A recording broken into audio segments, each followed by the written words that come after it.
In this video, we are going to be discussing the read aloud component of the Focus on Threes curriculum.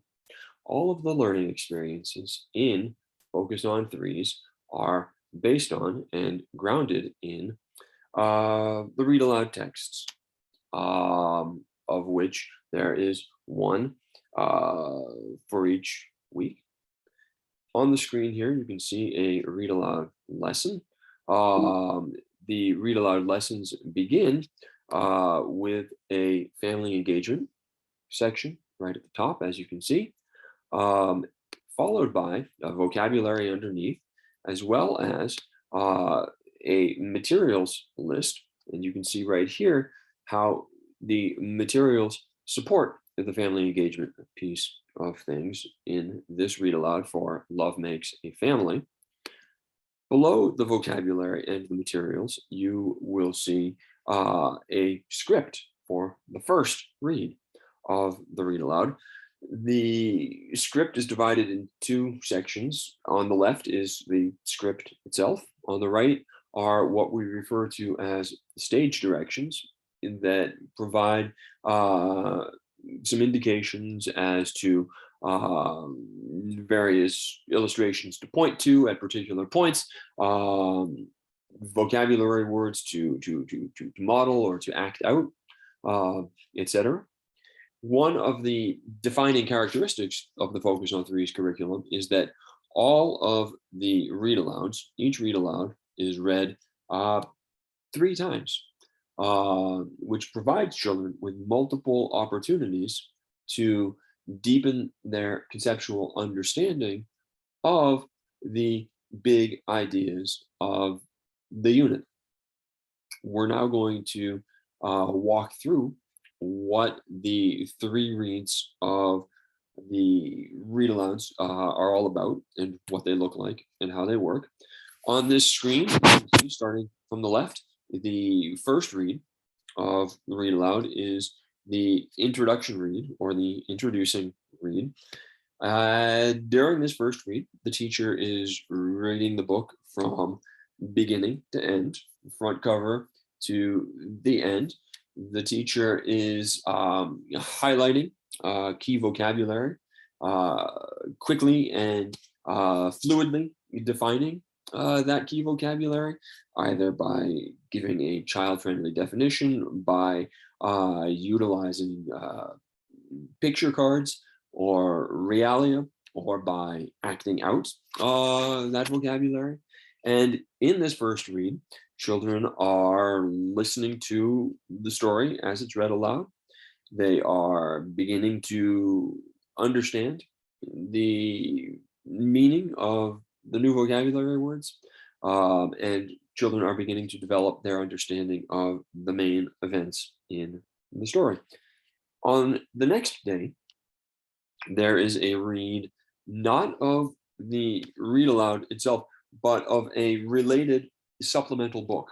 And the supplemental book is chosen by the teacher. It should relate to the read aloud and or the big ideas of the unit. It might be a related book by the same author or featuring the same illustrator.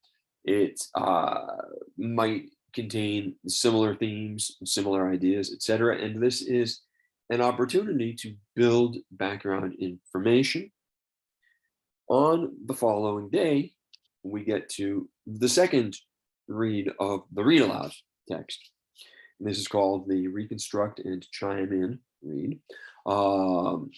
And this read is different from the introductory read in a couple of key ways. In the second read, the teacher is not reading the book from front cover to back cover, word for word, verbatim from the page. The teacher is providing opportunities by sort of initially grounding the children by saying something along the lines of, we've read this book before, who remembers the title? At the beginning of this book, the children and the families were playing together, etc. Who remembers what happened next? At which point the children would hopefully give some sort of a response, which the teacher would confirm or validate, and the teacher would continue to prompt the children and ask them to reconstruct the story in an interactive and participatory way. The chiming in aspect of this second read also provides an opportunity for the teacher to build children's foundational literacy skills. For example, as the teacher introduces the book, she might say, "We read this book before. The title of this book is Love Makes a F, F, F, F." Pause and then allow children to respond, "Family," right? And so children are hearing that beginning sound, the F, F, F sound, and they are utilizing that to help them recall the missing word in the title of the story. So that kind of practice where the teacher might, as the reconstruction is continuing, where the teacher might provide initial sounds for the children to then complete key vocabulary words, or the teacher might, as the reconstruction is moving forward, the teacher might say, "And who remembers what happened on this next page? Charlie and his sister went to a place that rhymes with door. They went to the," and the children would perhaps call out, "Store." Right. Store and door are rhyming words. On this page, you remember Charlie and his sister went to the store. Okay. Now the second read is followed on the next day by another supplemental book read. It could be a second read of the initial supplemental book, or it could be a new read of a new supplemental book. That is the teacher's choice.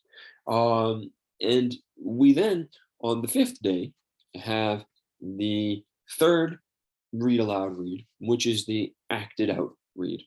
And in the acted out read, children are continuing to develop their understanding of the concepts presented in the text, to develop their understanding of the main events from the story by acting out themselves one or more key scenes or plot points from the story.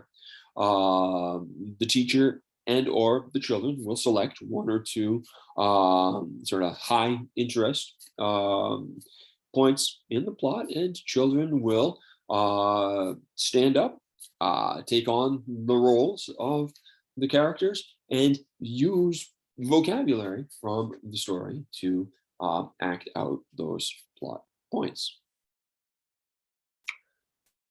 An additional goal of the read-alouds in Focus on Threes is to support children's social, emotional, and anti-bias learning and understanding. A couple of examples here on the screen. On the left, you can see the read-aloud Meeting Mimi from Unit 2 of the curriculum. It is a story of a young girl named Mimi who has a physical disability, and the story describes the interactions that she has with her friends at school. On the right, you can see the read aloud Julian Is a Mermaid from Unit 3 of the curriculum. And this story provides opportunities for children to explore issues related to gender roles and that sort of a thing. Now, it's important to keep in mind that there is a progression in terms of children's working with and making sense of the read aloud texts across the units of study in Focus on Threes, right? So as the units of study progress, children's conceptual understanding is deepened. Um, their skills development is expanded. Their thinking is complicated, right? So themes and concepts that are introduced in Unit 1 are revisited in subsequent units in more complex ways to complicate and to push and move forward children's thinking about these ideas. And finally, the read-alouds, as we move from Unit 1 to Unit 6, provide opportunities for children to refine their strategies for interacting with these texts.